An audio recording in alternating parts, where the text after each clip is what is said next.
Hello and welcome to the ultimate Fnugg tutorial. My name is Øystein Baadsvik, and in this tutorial I will go through the piece in detail and reveal many tips and tricks that I've never had the opportunity to do before. So if you have played Fnugg before and are looking to brush it up, or maybe you have the music and you just got stuck for some reason, or perhaps you're totally new to the piece and just want to find out what it takes, this tutorial is for you.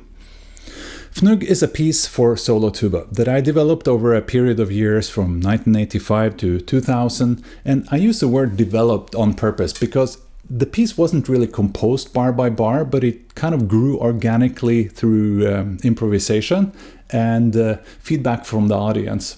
The piece was published in 2004. Now, I still improvise quite a bit while playing it, so you might find that some things that I play are different in the score from what I'm playing in the tutorial. But when you have learned the techniques in this piece, you're also, of course, welcome to improvise on this. You can easily follow this tutorial without the score. However, if you want to buy the sheet music, you can get it at lowbrassmusic.com. Downloadable as a PDF or shipped in the mail. If you search for Fnugg on YouTube, you will find hundreds of performances made not just by tuba players, but also horn players, trombonists, and euphonium players. And of course, if the key of E flat doesn't fit your instrument or your voice, you may transpose the whole thing. So far, there are 4 official versions of Fnugg. The original Fnugg, which is a solo piece, the Fnugg Blue from 2006, which is kind of an extended version of the solo piece with orchestra accompaniment. And for my Christmas album, I made a version for tuba and female choir named Snowflakes. Yep, Fnugg actually means snowflake in Norwegian. Then there is the latest version, Fnugg Red. This was written as a duet for tuba and trombone with orchestra accompaniment. Since the special techniques in the solo part are almost identical in all these 4 versions, this tutorial can be used for all of them. The first you need to know if you want to play Fnugg is Multiphonics. This is when you sing and play through your instrument at the same time. So for example, in the beginning of Fnugg, I play a B flat and I sing the same note.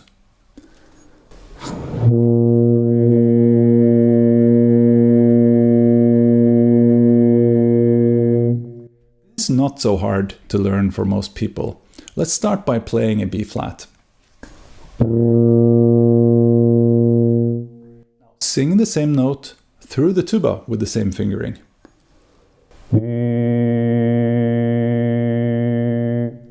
Let's sing and play simultaneously. We start by playing the B flat and then we add the voice on the same note.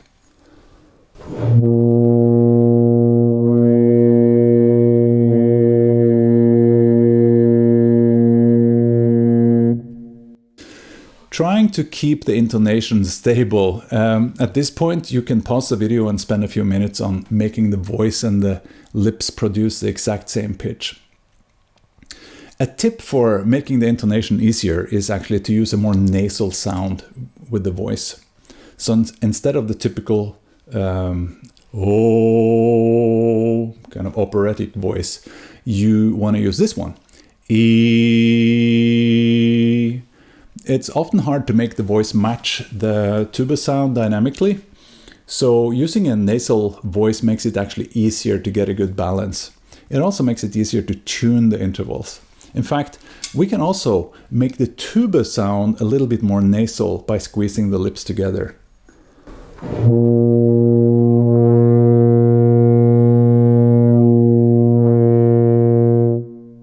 So before we move on, here is a really important pro tip. Warm up your voice before you start doing any multiphonics. When we do multiphonics, we're actually singers as well as brass players, so giving the vocal cords some love will make them perform much better.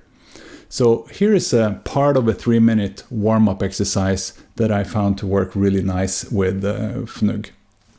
We start by doing a moi moi exercise. It starts on A.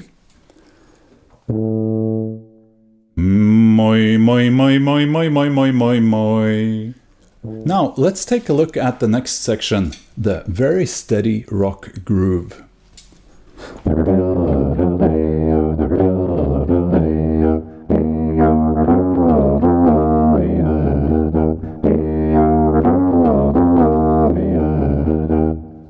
So on. This contains pretty much the same intervals as in the previous section, so if you know them, at least the intonation should be easy. Now, about the style, there are two very important things to remember here. One, the section must have a steady pulse. There is absolutely no room for rubato whatsoever. So practice with a metronome or a drum machine until it really ticks along as a clock. And this can take some time to get used to. But again, it's super important to get that down. So when I wrote this piece, I thought that 96 could be a really good tempo, so 96 BPM. But nowadays, I really like to play the piece a little bit faster, closer to maybe 116, so 116 BPM. The second important thing to remember about this is that you want to be heavy on the downbeats and you want to play sustained notes. So not like this.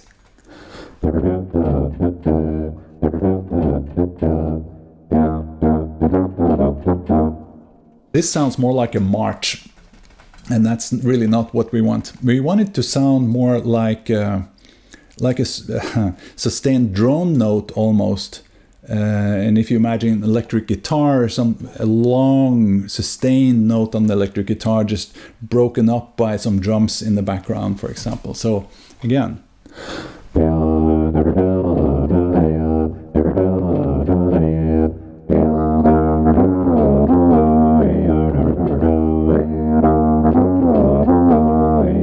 Let's go into the lip beat section. This has a lot of different elements to it, so let's break it down. I invented this technique by accident, actually, after my teacher told me to play double tonguing in the really low register of the tuba. What happened was that he told me, practice double tonguing in the mid register and then work yourself down.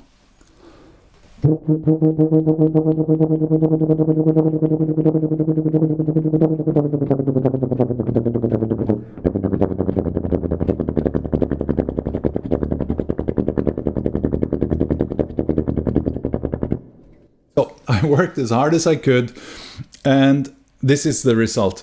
My teacher said, I'm sorry, this doesn't sound like a tuba. It sounds more like a helicopter or a fishing boat, so you should stop doing that immediately. Of course, I didn't. I thought this was pretty cool, so I added a little accent on some of the notes. All right.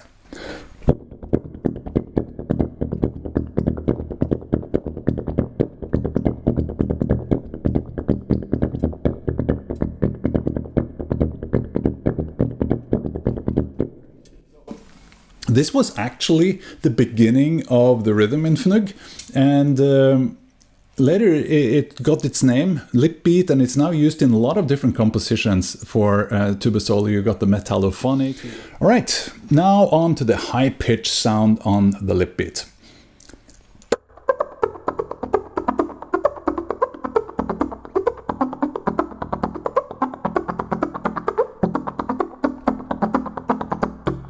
This is supposed to be like the snare drum in a drum set, and it often lands on the third beat just like the snare drum does. So here's how you do it. You form the lips to play any comfortable high pitch. Again, light pressure. Doesn't have to be super high, but it has to be short. At this point, let's play around with this technique where I am pressing the valves halfway down. This technique isn't really written into the score of Fnugg, but it's something I do occasionally just because it's a really cool sound, and it's also very easy to do.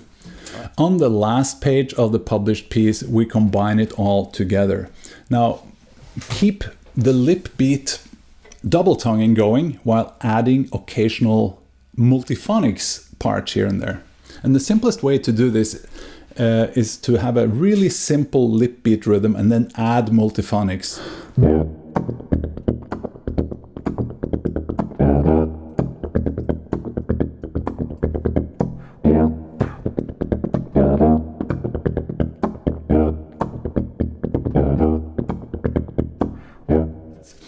I hope you picked up a few useful hints in this video, and at least that you had some fun working on and trying out these different techniques.